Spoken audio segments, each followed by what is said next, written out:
ایک صوبائی وزیر نے کراچی سینٹرل جیل میں حقیقی دہشت گردوں کے سرغنہ سے ملاقات کی تھی اور مذکورہ وزیر نے 2 روز بعد کراچی میں اپنی اشتعال انگیز تقریر میں نہ صرف اس ملاقات کا اعتراف بھی کیا تھا بلکہ حقیقی دہشت گردوں کے سرغنہ کو مہاجروں کا اصلی لیڈر قرار دے کر اس کی کھلی حمایت کا اعلان بھی کیا تھا۔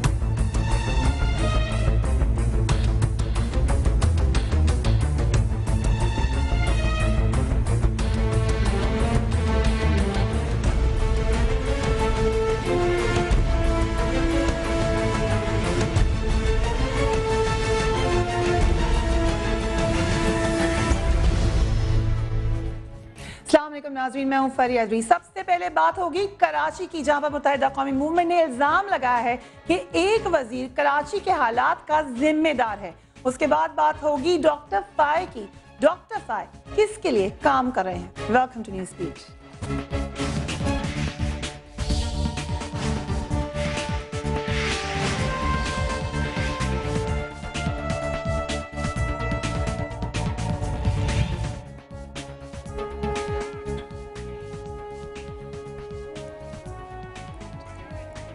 ناروے کے دارالحکومت اوسلو میں وزیر اعظم کے دفتر کے باہر بم دھماکوں اور ایک جزیرے یوٹویا میں لیبر پارٹی کے یوتھ کیمپ میں ہونے والی فائرنگ کے نتیجے میں 90 سے زائد افراد ہلاک اور درجنوں زخمی ہو گئے۔ ان واقعات پر پوری دنیا ہل کر رہ گئی اور تمام حکومتوں میں تشویش کی لہر دوڑ گئی، مگر دوسری طرف پاکستان کے سب سے بڑے شہر کراچی میں آئے دن بے گناہ انسانوں کی ہلاکت پر ہماری حکومت کے کان پر جون تک نہیں رینگتی اور اسے روکنے کے لیے کوئی سنجیدہ کارروائی کی ہی نہیں جاتی۔ صرف حکومت کے بیانات آ جاتے ہیں، نوٹس لے لیا جاتا ہے اور چند دن کے وقفے کے بعد پھر کراچی میں ہلاکتوں کا نیا سلسلہ شروع ہو جاتا ہے۔ کیا یہ بے حسی کی انتہا نہیں ہے کہ کراچی میں صرف گزشتہ 6 ماہ میں 1000 کے قریب افراد مارے جا چکے ہیں، مگر اس کے باوجود امن کے قیام کے لیے کوئی سنجیدہ قدم نہیں اٹھایا گیا۔ اس بات میں کوئی شک نہیں کہ گزشتہ چند دنوں میں کراچی میں 150 کے قریب افراد مارے جا چکے ہیں۔ یہ بات بھی ہر ذی شعور شخص مانے گا کہ ذوالفقار مرزا کا بیان تہذیب اور آداب کے دائروں سے ہر طریقے سے باہر تھا، اور یہ بھی سچ ہے کہ ایوان صدر نے کراچی کی جلتی آگ کو بجھانے کی بھرپور کوشش کی، مگر صرف سیاسی طور پر۔ عملی طور پر کوئی قدم نظر نہیں آیا۔ ایم کیو ایم نے کراچی میں ہونے والے کل کے واقعات پر شدید غم و غصہ کا اظہار کر دیا ہے اور اس کا ذمہ دار پیپلز پارٹی کے ایک وزیر کو ہے۔ آج ایک پریس کانفرنس میں ایم کیو ایم کے رہنما رضا ہارون نے حکومت سے ان واقعات میں ملوث افراد کو گرفتار کرنے کا مطالبہ کیا ہے۔ انہوں نے مزید کیا کہا، پہلے وہ دیکھ لیجیے۔ اس واقعے نے 19 جون 1992 کی یاد تازہ کر دی اور انتظامیہ نے جس طرح خاموش تماشائی کا کردار ادا کیا ہے، اس کے پیش نظر ہم یہ سمجھنے پر مجبور ہیں کہ یہ سب کچھ ایک طے شدہ سازشی منصوبہ بندی کے تحت کیا گیا ہے۔ ایک صوبائی وزیر نے کراچی سینٹرل جیل میں حقیقی دہشت گردوں کے سرغنہ سے ملاقات کی تھی اور مذکورہ وزیر نے 2 روز بعد کراچی میں اپنی اشتعال انگیز تقریر میں نہ صرف اس ملاقات کا اعتراف بھی کیا تھا بلکہ حقیقی دہشت گردوں کے سرغنہ کو مہاجروں کا اصلی لیڈر قرار دے کر اس کی کھلی حمایت کا اعلان بھی کیا تھا۔ جبکہ صورتحال پر ہمارے وزیر اعظم یوسف رضا گیلانی نے اسے صوبائی مسئلہ قرار دے دیا اور ساتھ یہ بھی کہا کہ ایم کیو ایم کے وزراء ابھی عہدوں پر برقرار ہیں۔ انہوں نے مزید کیا کہا، سن لیجئے۔ جہاں تک کراچی کا تعلق ہے، کل کا انسیڈنٹ ملیر میں ہوا تو اس کی definitely it's a professional subject. I have asked for the report, when the report will come ہم پبلش کر دیں گے۔ جو ایم کیو ایم کی بات آپ نے کی، انہوں نے ریزگنیشن دیا، گورنر صاحب نے دیا، فیڈرل منسٹرز نے دیا، پروونشل منسٹرز نے دیا، مگر ہم نے ایکسیپٹ نہیں کیا۔ جب تک وہ ایکسیپٹ نہیں ہوں گے ریزگنیشنز، ان کا سٹیٹس وہی ہوگا جو منسٹرز ہیں. ہم نے ایکسیپٹ نہیں کیا. کیا یہ مذاق نہیں کہ ہمارے وزیر اعظم ایم کیو ایم کو ابھی تک حکومت میں شامل قرار دے رہے ہیں، جبکہ دوسری طرف متحدہ قومی موومنٹ صوبائی حکومت کے وزراء کو کراچی میں ہونے والی بدامنی کا ذمہ دار قرار دے رہی ہے؟ کیا متحدہ قومی موومنٹ کی طرف سے لگائے گئے اتنے سنگین الزامات پر بھی حکومت کوئی کارروائی کرے گی یا صرف بیانات دے کر ہی کام چلایا جائے گا؟ وفاقی حکومت کا یہ کہنا کہ امن و امان صوبائی مسئلہ ہے درست ہے، لیکن کیا اس کا یہ مطلب ہے کہ وفاقی حکومت کراچی کے معاملات سے بری و ذمہ ہو چکی ہے، جبکہ وفاقی وزیر نوید قمر اسے صرف لینڈ مافیا کا جھگڑا قرار دے رہے ہیں؟ وفاقی وزیر داخلہ بھی گزشتہ 3 سال سے صرف کراچی کے دورے کر کے تسلیاں دے کر واپس آ جاتے ہیں. اب بھی انہوں نے کراچی کے کچھ حصوں کو پولیس اور کچھ کو رینجز کے حوالے کر دیا ہے، جبکہ چند دن پہلے ہی ایس سی کے 1000 نوجوانوں کو بھی کراچی میں تعینات کیا گیا، مگر اس کا بھی کوئی مثبت نتیجہ نہیں نکل سکا. وقت کے ساتھ ساتھ اس تاثر کو اب تقویت مل رہی ہے کہ آگے بڑھ رہے ہیں اور حکومت پسپا ہوتی جا رہی ہے. کیا حکومت کراچی کے مسئلے کا کوئی مستقل حل تلاش کر سکے گی یا نہیں؟ مگر سب سے پہلے ہم آپ کو کراچی کی امنی اور مختلف آپریشنز کے حوالے سے دکھاتے ہیں رپورٹ. آج ایم کیو ایم کے رہنما رضا ہارون نے ملیر اور لانڈی میں ہونے والے واقعات کو 19 جون 1992 کے مترادف قرار دیا. 19 جون 1992 میں نواز شریف کے دور حکومت میں متحدہ کے خلاف آپریشن شروع کیا گیا، جس میں ایم کیو ایم کے درجنوں کارکن گرفتار اور قتل ہوئے. اسی دوران ایم کیو ایم پر جنا پور کی سازش کا بھی الزام سامنے آیا، جسے کبھی ثابت نہ کیا جا سکا. 1993 میں ایم کیو ایم کے خلاف پیپلز پارٹی کے دور حکومت میں آپریشن کیا گیا، جس کے دوران متحدہ کے دفاتر سے کروڑوں کا سامان لوٹا گیا. اکتوبر 1993 سے 30 ستمبر 1995 تک کراچی میں 2400 سے زائد افراد کا قتل ہوا، جس میں غالب تعداد متحدہ کے کارکنوں کی تھی. نیوز بیٹ کے لیے ایمن خان، سما، اسلام آباد. اس سے بات کرنے کے لیے very warm welcome to Waseem Akhtar sahab, Muttahida قومی موومنٹ کے سینئر لیڈر ہیں. ہمیں جوائن کر رہے ہیں بشیر جان صاحب، اے این پی کے لیڈر ہیں، اور ان کا ساتھ دیں گے شرجیل میمن صاحب، پاکستان پیپلز پارٹی کے senior leader. A very warm welcome to all of you gentlemen. سب سے پہلے ہم آپ کو یہ بھی بتاتے چلیں کہ فیس بک پر بھی ہم نے اس وقت اپنا بلاگ کھول دیا ہے. کراچی ٹارگٹ کلنگ میں ہلاک ہونے والے کتنے خاندانوں کو حکومت سے امداد ملی؟ یو کین رائٹ ٹو اس. ہم آپ کے جوابات یہاں پہ پڑھیں گے، اور کوئی سوال ہے تو وہ اپنے مہمانوں سے کریں گے. سب سے پہلے شرجیل میمن صاحب، کون سے وزراء ہیں وہ جو کہ کراچی کے حالات کے ذمہ دار ہیں؟ بسم اللہ الرحمن الرحیم.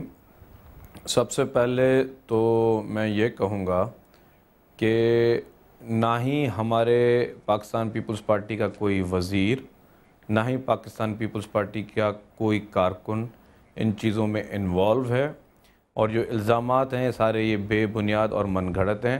اور جس طرح اگر پرسیپشنز اور بیانات کی روح میں اگر کوئی پرسیپشن کریٹ کر کے اگر کوئی ذہن بنایا جا سکتا ہے، تو میں کسی کی سوچ کو تبدیل تو نہیں کر سکتا، لیکن یہ ضرور کہہ سکتا ہوں. یہ تو سیدھا رضا ہارون صاحب نے آج پریس کانفرنس کی ہے، متحدہ قومی موومنٹ کے لیڈر ہیں، کسی کی بات کیا کریں آپ؟ متحدہ قومی موومنٹ کا نام لینا، پھر نام لے کے بات کریں.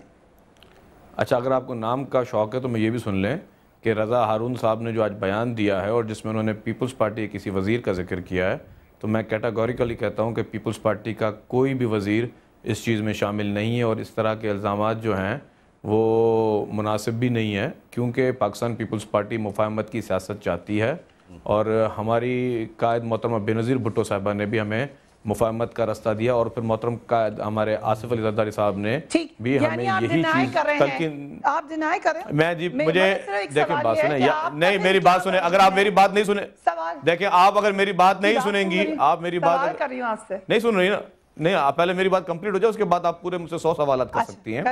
اور جہاں تک آپ نے آج رپورٹ ایک ابھی دکھائی، تو میں سمجھتا ہوں کہ کل کے پروگرام کی آپ نے کمپنسیشن ادا کر دی، جو کہ کچھ دوستوں کو شکایت تھی آپ کے پروگرام سے، وہ آج آپ نے اپنی رپورٹ بنا کر اس کو ادا کر دی. اب جی تھینک یو ویری مچ. جی لیکن ہم نے وہ ایک انفارمیشن دی تھی جو مس آؤٹ پارٹ تھے، کیونکہ آج یہی بات کی ہے رضا ہارون صاحب نے دوبارہ کہ خاص ٹائم کی یاد آ گئی، ہم نے اس کے حوالے سے رپورٹ چلائی ہے. شرجیل میمن صاحب، کمپنسیشن کرنے کے لیے ہم رپورٹس یہاں پر نہیں چلاتے، میں کلیئر کر دوں. Waseem Akhtar sahab, very warm welcome to you. ابھی آپ نے شرجیل میمن صاحب کا جواب سن لیا، ایک پریس کانفرنس کی، آپ لوگ کیا پرسیپشن پہ پریس کانفرنسز کرنے لگے؟ ہم دیکھیں پورا پاکستان اب تو جانے لگ گیا ہے، کراچی لوگ تو جانتے ہی ہیں کہ یہ کام کس کے کہنے پہ ہو رہا ہے، اور اس پہ اس کا ذمہ دار کون ہے اور اس پہ ہاتھ کس کا ہے. میں آپ کو یاد دلاتا چلوں جہاں جس وزیر کی بات ہو رہی ہے اس وزیر نے جو بھی ایک جگہ عشائیے پہ تقریر کی تھی اس نے کنفیس کیا تھا خود, ریکارڈ پہ, آپ کے پاس بھی ٹیلی ویژن پہ ریکارڈ پہ ہوگا, کہ وہ ملتے ہیں, ملتے رہیں گے.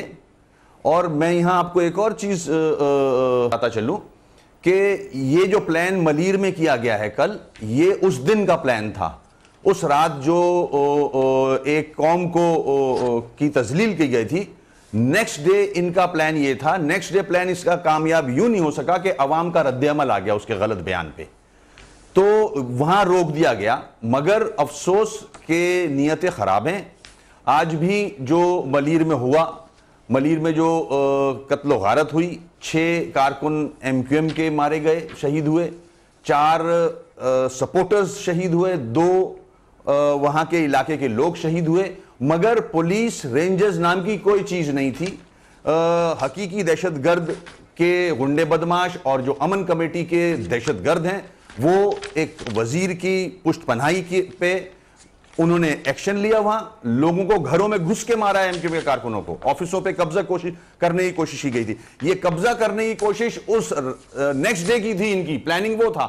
وہ عوامی رد عمل کی وجہ سے ان کا پلان کامیاب نہیں ہو سکا جو کہ انہوں نے پرسوں ارلی مارننگ شروع کیا. تو یہ اچھا, اگر یہ ذمہ داری کسی اور پہ ڈالتے بھی ہیں, اگر یہ ذمہ داری کسی اور پہ ڈالتے بھی ہیں تو حکومت کا کام ہے یہ. اگر پورا 24 گھنٹے دہشت گرد گھروں میں گھس کے کلنگ کر رہے ہوں گے تو حکومت کہاں ہے؟ چاہے وزیر ہو یا نہ ہو, پولیس کہاں ہے؟ کون ذمہ دار ہے؟ مطلب چیف منسٹر صاحب کہاں ہیں؟ اور افسوس سے مجھے افسوس پڑ رہا ہے, مجھے افسوس سے کہنا پڑ رہا ہے کہ پرائم منسٹر صاحب کا جو بیان آیا اس میں آپ نے جو بھی سنایا ہے بیان پرائم منسٹر صاحب کا, انہوں نے خود کہا کہ رپورٹ منگائی ہے, رپورٹ آئے گی تو ہم شائع کر دیں گے. بس اتنا کافی ہے. لوگ مر رہے ہیں, پاکستان کی عوام مر رہی ہے, nobody is bothered, nobody is worried, کہ کوئی سیریس ہے ہی نہیں. کوئی سیریس نہیں ہے. بشیر جان صاحب, آپ کی پارٹی نے دوبارہ آپریشن کا مطالبہ کر دیا. ایک تو پہلی بات یہ کہ یعنی آپ یہ اس بات کو آپ مان رہے ہیں کہ آپ لوگوں سے نہیں حالات صحیح ہو رہے ہیں. دیکھیں فریہ, آپ کی بات صحیح ہے کہ ہم لوگوں سے مراد اگر آپ کی حکومت ہے تو یقینی ہم حکومت میں ہیں, لیکن ہم حکومت سوار ضرور ہے اس بس میں, لیکن ہم ڈرائیونگ سیٹ پہ نہیں ہیں. ہمارے اختیار میں نہیں ہے کہ ہم وہ کچھ کریں جو ہم چاہتے ہیں. دیکھیں کراچی کا آپ اسلام آباد میں بیٹھی ہیں اور سننے والے تقریباً تمام پاکستان میں ہیں کہ کٹی پہاڑی یا قصبہ کا جو ذکر پچھلے ہفتے چل رہا تھا, ملیر اور کٹی پہاڑی قصبہ میں 30-35 کلومیٹر کا فاصلہ ہے. یعنی کراچی کا کوئی کونا چپا جو ہے وہ اس وقت دہشت گردوں سے محفوظ نہیں ہے. جس طرح ابھی بھائی نے ذکر کیا, 2 جو انہوں نے آمد 2 پختون ہمارے پارٹی کے کارکن بھی کل شہید ہوئے. تو ہماری پارٹی کا مطالبہ یہی ہے. دیکھیں پریہ, ہم نے آج تک اس ملک میں جو باتیں کی ہیں ہمارے قائدین نے وہ تسلیم کر لی جا چکی ہے, لیکن کافی نقصانات کے بعد ہم نے جب یہ ملک بنا تھا تو ہمارا مطالبہ تھا کہ صوبائی خود مختاری دی جائے. آدھا ملک گیا, لیکن اب صوبائی خود مختاری کی بات مانی گئی. ہم نے کہا تھا کہ پڑوسیوں سے اچھے تعلقات رکھے جائے. 3 جنگوں کے بعد ہماری بات کو تسلیم گئی. اب ہمارا مطالبہ ہے کہ کراچی میں جو لوگ دیکھیں شہید ہو رہے ہیں, مائیں جو ہیں وہ اپنے بچوں سے محروم ہو رہی ہے, خواتین بیوہ ہو رہی ہے, بچے یتیم ہو رہے ہیں. وہ کوئی بھی زبان بولنے والے ہو, پارٹی کے ہو, کسی بھی قوم سے ہو. لوگ کہتے ہیں سیاسی, اگر وہ سیاسی بھی ہو تو سیاست کرنا کوئی قصور نہیں ہے. لہٰذا اس کو روکنے کے لیے ضروری یہ ہے کہ کوئی ایسا طریقہ کار اپنایا جائے جو آپریشن ہی ہو سکتا ہے کہ ان دہشت گردوں کو روکا جائے. وسیم اختر صاحب کے ساتھ, ایک منٹ بشیر جان صاحب, آپ اس بات پہ متفق ہیں پھر وسیم اختر صاحب کے ساتھ کہ کوئی سنجیدہ کارروائی نہیں ہو رہی, اس بات کو آپ بھی مان رہے ہیں؟